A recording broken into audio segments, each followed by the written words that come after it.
we're standing in a pretty amazing building when you really think about it. So what's the actual history of the building, right? Yeah, so this building, the original part was built in 1865. 1865, wow. As a horse and buggy fire station. And is this part, that part, which part? So that part right over here, yep, Okay. 1865. And then in 1887, Emmanuel Hospital took it over, and it became part of its laundry, boiler facility to send steam heat and hot water to 7 orphanages and a huge hospital back in the day, as well as their maintenance department. Okay. And so they kept adding and expanding on this building. So this is a 15,000 square foot building. Okay, wow. They ended up exiting about 1970 and built a brand new hospital farther out in the suburbs. And this became dilapidated and abandoned. Looking like this. Yeah, looking exactly like this. In fact, there's another picture there and there. And again, they all look black and white. Well, it felt pretty black and white. It was bad. And can you imagine, this was actually in a neighborhood. And so imagine growing up in a neighborhood like this. And so what happened in a community, in this building particularly, they found 2 dead bodies in this building before we got here. And it was through drug trafficking. But a lot of kids would hang around this building, very unsafe, and a lot of unhealthy activity. So we took it on. It's a 15,000 square foot facility. And people thought you were crazy for taking it. That's Literally, right. They Yeah. literally thought you were crazy. Yeah. But isn't that what Jesus does? He takes the mess and turns it into a message. He takes these incredible, ugly places and makes everything beautiful, right? Yep. That's why we come to communities like this. That's why we go to disaster relief. Because the worst places, the darkest places, is where light shows up. Yep. It's where you and I as Christians show up. Yep. And so, so places like this is where Christians should be showing up and to make a difference, because God has a heart for the marginalized. And so we started taking on this building project. It was a $1.5 million project. We only spent about $50,000. Because everything else, a lot of it was labor. Yep.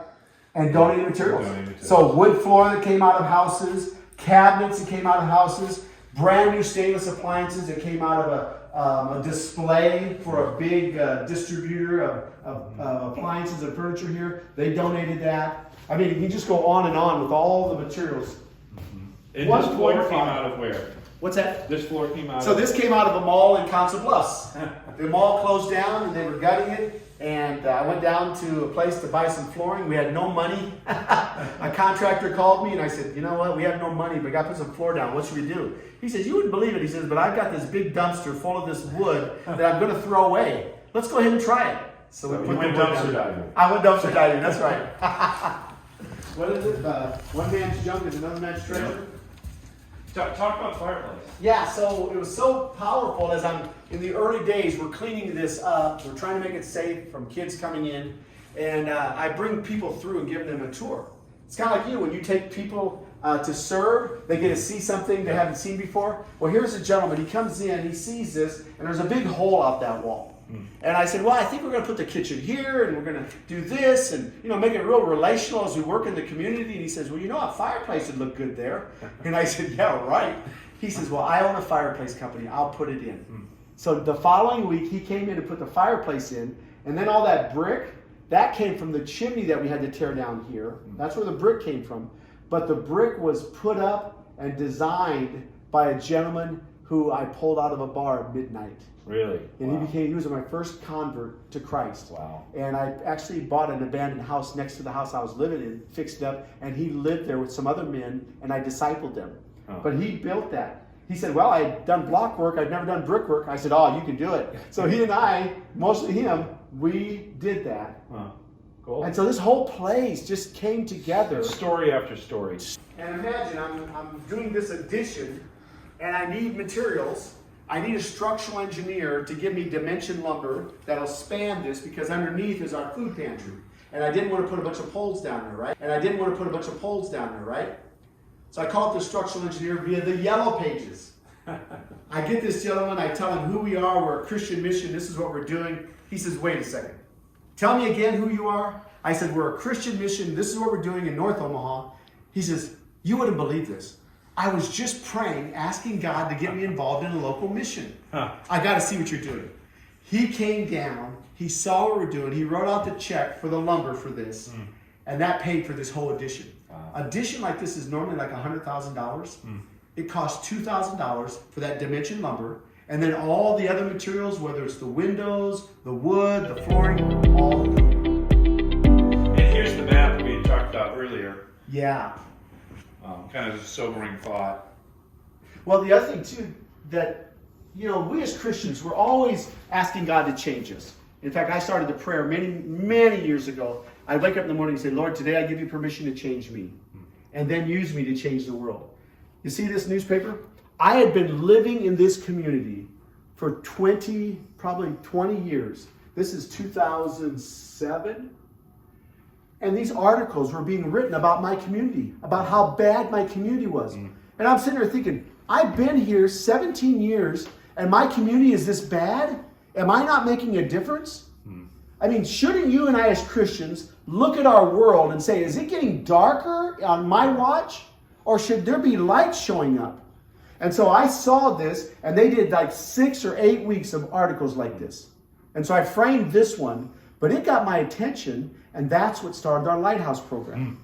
And it changed me, and it changed us, and now it's changing our community. So we're going to the lower area here, and it used to be a big food pantry. We're now converting this lower area. This is where a lot of the programming took place for the kids. We're now fixing it up, and it's used for our interns. We have about 14 young college interns that are working with us. We're raising them up to be missionaries, and so they are on a 9-month program with us. So they will live in our facilities now, and so we're fixing them up so that they can live here and work in the community. And so this whole room was fixed up by volunteers and donated material. And I'm talking brand new donated material. And then the furniture, as soon as we got it fixed, I get a phone call. Someone has furniture, wants to know if we want it. I said, sure. And this is what they donated. Is this crazy or what? So nice little entryway. This is where we used to do our craft room and do a lot of the children's programming. Again, this is now where a lot of our college, college interns live. So this is a big apartment back there that. And I see we did sand the floor. We finally sanded the floor. Because this was out of a basketball court, right? Yeah, these are old racquetball courts. Racquetball courts. Yeah, okay. Racquetball used to be big, and when it stopped becoming big, they started gutting them, and we got a lot of the lumber. And I remember coming in here, and the line, you didn't put it back, the lines were everywhere. Exactly. That's right. And then the walls, old bleacher seats. So God knows what materials you use, but he sometimes wants you to be creative about how to use it, right? And so the bleachers, the guy called me one day and says, Ron, do you need a bunch of bleachers? I said, no. He said, sorry, I already dropped them off. So I go out to the front driveway, and there are a pile of bleachers that came out of a big gymnasium from a college. So we took all the wood off, and we used the lumber, and you can see we used it. I mean, what's that called? Shiplap? Yeah. we used the bleacher seats, and it looks like shiplap. It's so great. People have sat on these boards and watched That's right. people play sports. Yeah. I said, if you feel the need to sit on the wall, I understand. And then down here is the dungeon. This is where we started our basketball program and did a lot of youth activities. And so this was the horse and buggy fire station, 1865. So this is where they parked the horses. And the buggies, yeah. And then upstairs they slept, right? Okay. But then when the hospital took it over, this became kind of a pump transition room where initially it was coal, and then it became kerosene, then it became gas. And the pump house was right here, and it would go over to these huge, massive boilers. Which are still here. They're buried. Yeah, over there on the other side we buried them, but there was underground tunnels that these pipes would go through and would send hot water and steam heat to 7 orphanages and a huge hospital back in the day. So they tore the hospital down, built brand new housing. But this, because of the massiveness and the boilers, it was going to cost them several $100,000 to tear down. So the city just let it sit and didn't want to spend money. So when we came and said, we'd like to take it over and fix it up, they said, you're crazy. 2 years later, after we had moved in, I went down to the city, and here were the planning department leaders. They said, you know what, you made us eat crow. When you bought that, you said, He's going to do nothing with it. It's going to be a waste. We shouldn't have let him buy it. Da, da, da, da. He said, you made us eat crow. You turned it into something. And I had the opportunity to say, that's what Christians do. We love to take mess and see it turn into something beautiful. And here's the floor of it all. Yeah, so here's the old racquetball. That's right. Racquetball floor that has not been sanded. No. Yeah.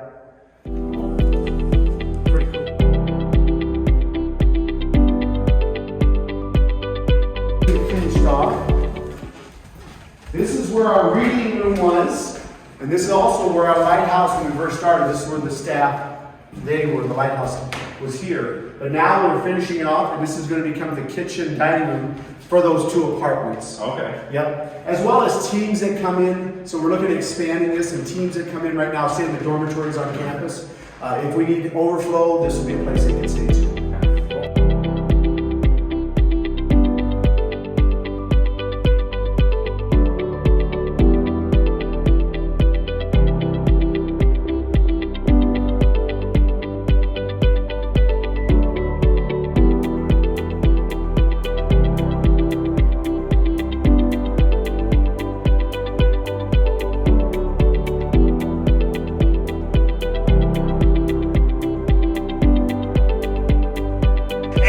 Out there too, you see the pocket park. So we bought that empty lot. A lot of houses get torn down. To the left. Just straight out there to the left. Straight out. Okay. Straight out to the left. Yep. And so we are turning it into a pocket park. So on the front side, there's some nice stone steps that people put out there already. And then they've already planted several trees and stuff.